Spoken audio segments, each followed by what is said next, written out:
Joe Biden says he's of the view that the conduct of the response in Gaza has been, quote, over the top. He's got over-the-top boxes of classified documents stored in his garage. I think Joe Biden is in over his head. He's over 80. I'm of the view he's over the hill. He's the old man yelling out his window, "Hey, quit that racket. Keep that racket down. Keep it down out there. I'm trying to sleep. I'm trying to go rest in peace." I'm of the view Joe Biden is over. The leader of Hamas, Yahya Sinwar, is still armed and dangerous at large until the IDF has his head, takes off his top. The response has not been over the top. The IDF is actually searching for Hamas over the top of the ground and below ground simultaneously. For your information, Joe Biden, it's above ground and below ground simultaneously. That's the first time that's ever happened in a war. First time it's ever been done. First time it's ever been accomplished. So it's actually been over the top and below the bottom simultaneously. For your information, Mr. President.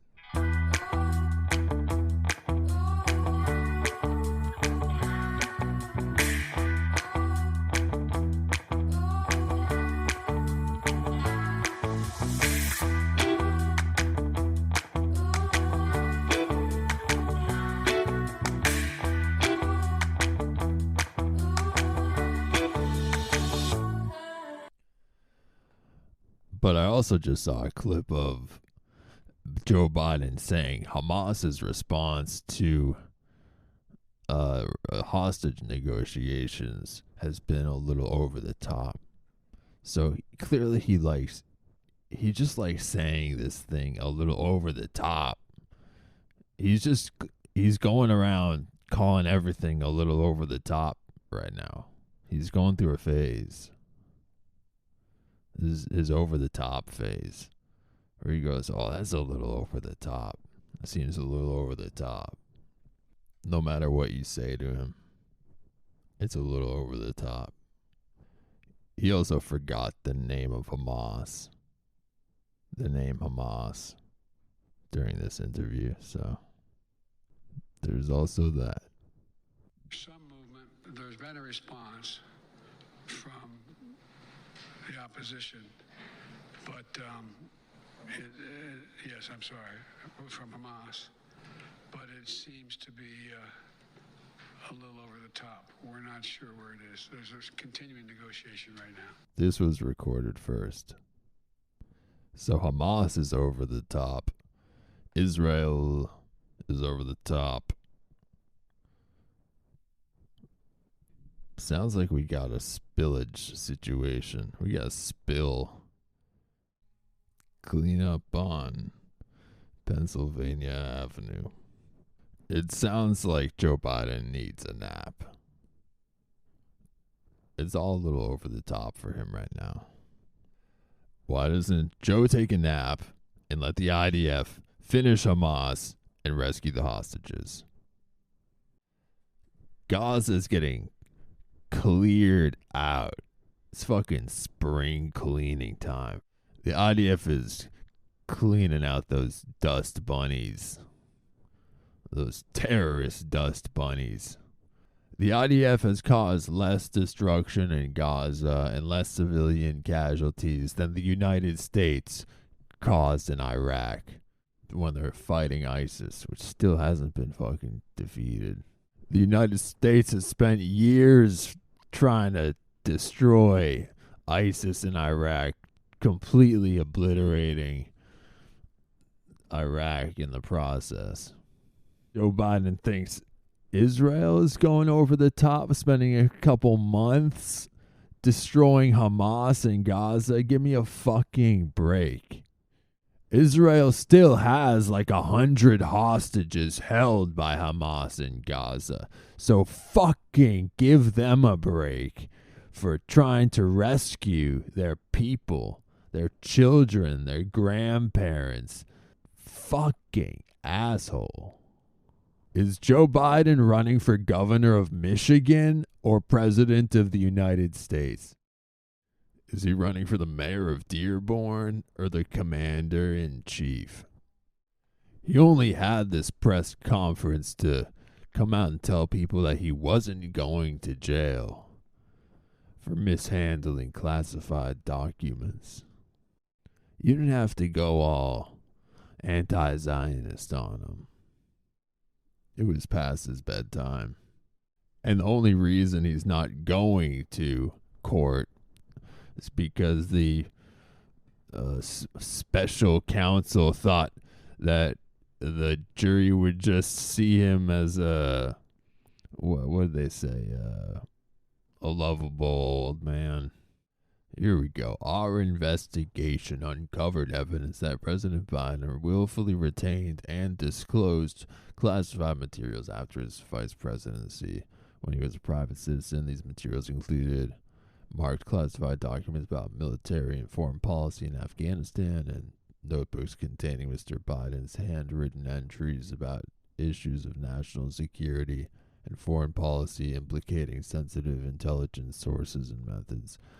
FBI agents recovered these materials from the garage, offices, and basement den in Mr. Biden's Wilmington, Delaware home. However, the reasons summarized below, we conclude that the evidence does not establish Mr. Biden's guilt beyond a reasonable doubt. Prosecution of Mr. Biden is also unwarranted based on our consideration of the aggravating and mitigating factors set forth. He used these materials to write memoirs published in 2007 and 2017 to document his legacy and to cite as evidence that he was a man of presidential timber.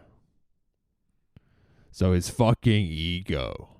He wanted to write a memoir about his own self. So he thought, let me take all this shit that says what I did so I can remember what the fuck I did, so I can tell everybody what the fuck I did and how fucking awesome I am. And how I can be real president next time. Fuck this vice shit.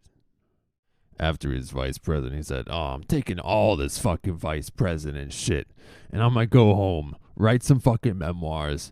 Bitch, I'm gonna come back and be president of this shit. I'm gonna take all this vice president shit, go home, chop it and screw it, and come back on some president shit. I guess Donald Trump took classified documents too. Fact was, he was president, so he, I guess, could declassify documents. I don't know. And he was like keeping them in a ballroom as opposed to a garage. It does look better. There's less like broken lamps and shit around. Ballroom looks kind of nice compared to this, I gotta say. Nobody wants to see anybody's shitty garage. Nobody's shitty garage looks good at all. That's the worst looking thing. The optics, as they say, are really just atrocious. The optics of an unfinished garage. The optics of an 80-year-old man's unfinished garage. The only worst place to keep classified documents would be like literally in a toilet, in a trash can, in the street, in the middle of the street. When Biden was asked about keeping classified documents next to his Corvette, he was like, well, the Corvette was inside the garage. It wasn't like out on the street. Are you fucking kidding? I would hope not. Keeping the classified documents in the sewer inside of a storm drain. He's like, what do you think? I don't take care of my Corvette? What do you think? I keep my Corvette outside? My Corvette is locked, dude. My Corvette is my fucking prized possession, bro. It's a fucking Corvette. Where else should I keep the classified documents? Wouldn't next to the Corvette be like the safest place? Maybe not in your garage. You're the fucking vice president. Don't you have like a safe or something? Maybe in an office. I guess he had some in an office too. Dude had classified documents coming out of his ears. Really, the more damning piece is about his mental health, because that's why they're not considering a trial, why they're not proceeding with a trial. It says, we've also considered that at trial, Mr. Biden would likely present himself to a jury, as he did during our interview of him, as a sympathetic, well-meaning elderly man with a poor memory. Based on our direct interactions with and observations of him, he is someone for whom many jurors will want to identify reasonable doubt. It would be difficult to convince a jury that they should convict him by then a former president well into his 80s of a serious felony that requires a mental state of willfulness. Yes, the serious felony requires a mental state of willfulness. You know what else requires a mental state of willfulness? Being president, I think. Doing anything, I think. You gotta have a mental state of willfulness to do anything. You have to have the will to do anything. So, this is really, really bad for Joe Biden. Also, during the press conference, he confused the president of Egypt with the president of Mexico.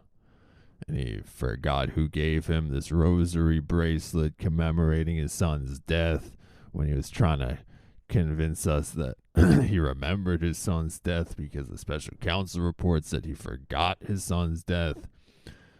This shit is so fucked up. He was like, are you fucking kidding me? I remember my son's death. I have this bracelet from...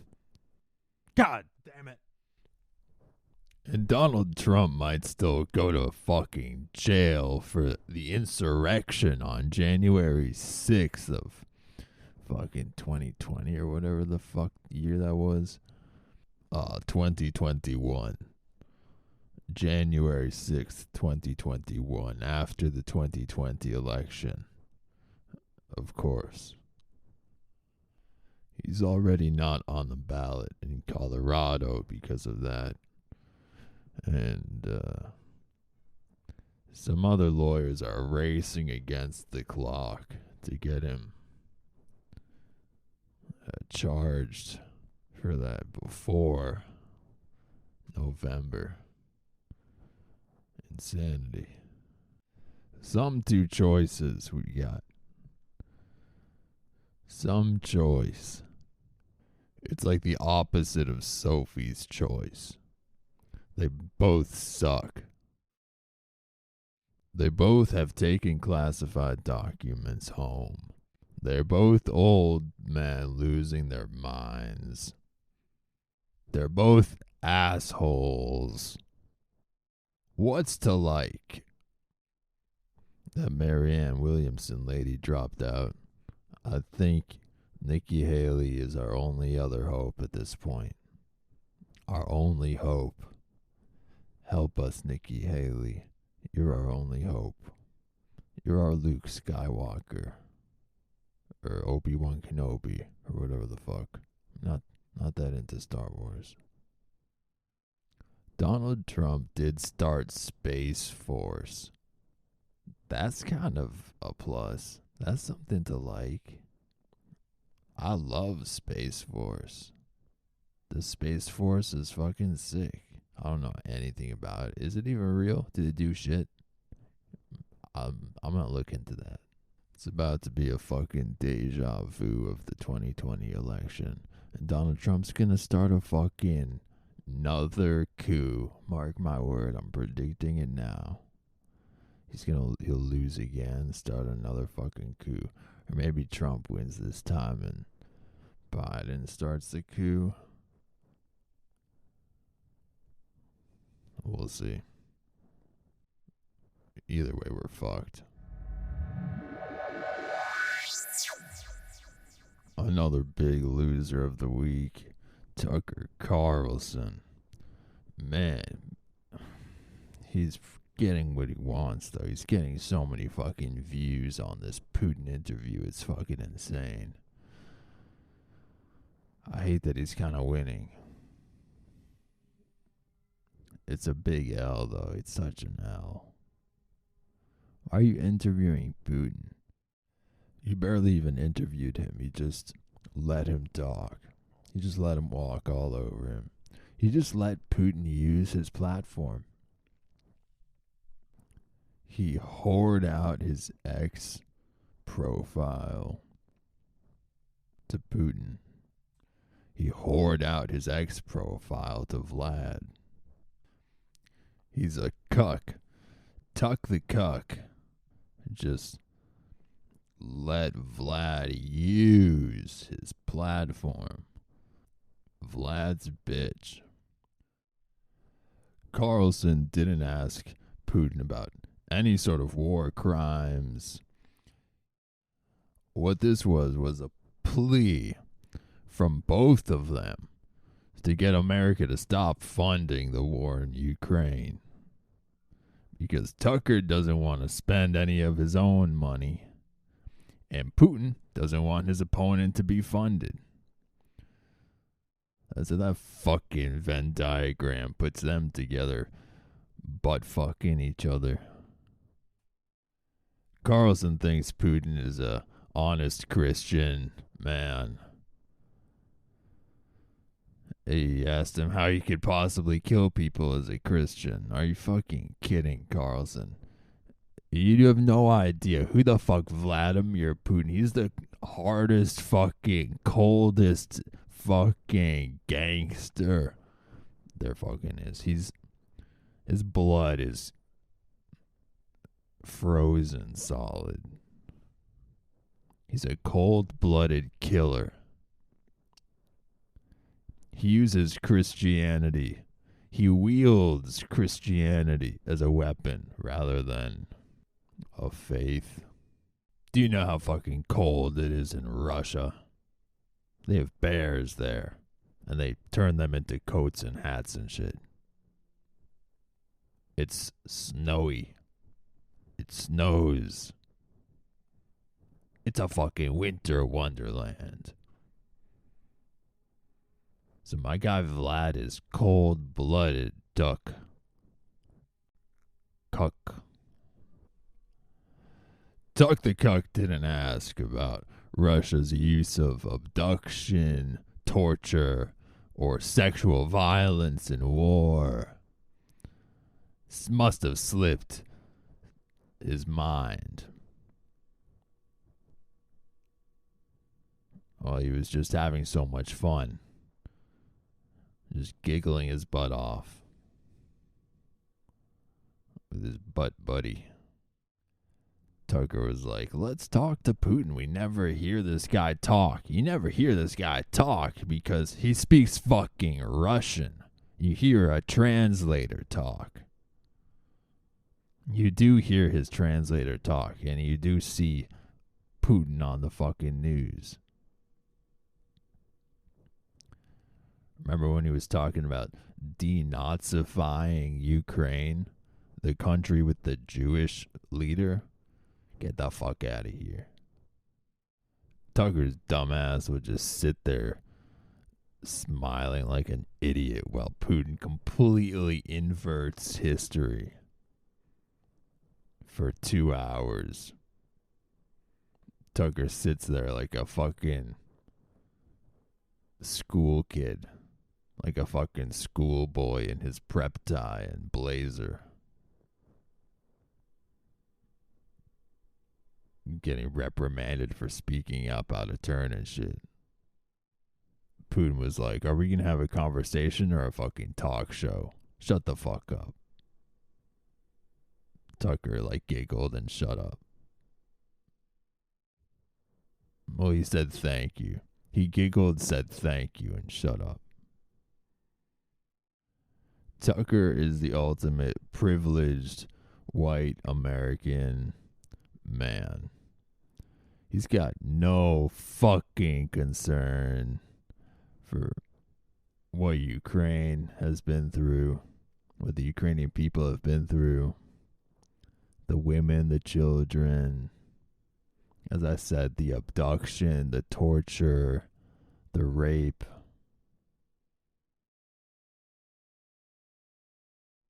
The years of horrific war that Russia has brought onto them. He seems to forget that Russia was the one who invaded the Ukraine. And he is open for Russian brainwashing. Let's go. Go right ahead, Putin. Tell Tucker why you want him to stop funding your opponent, and he will listen. He will obey. Because he's Putin's puppy. He's a good boy. I mean, come on. There was so much giggling in that interview. It looked like a fucking first date. And it was going well. They were going to have a second. Thanks for listening to another episode of the Fishbowl.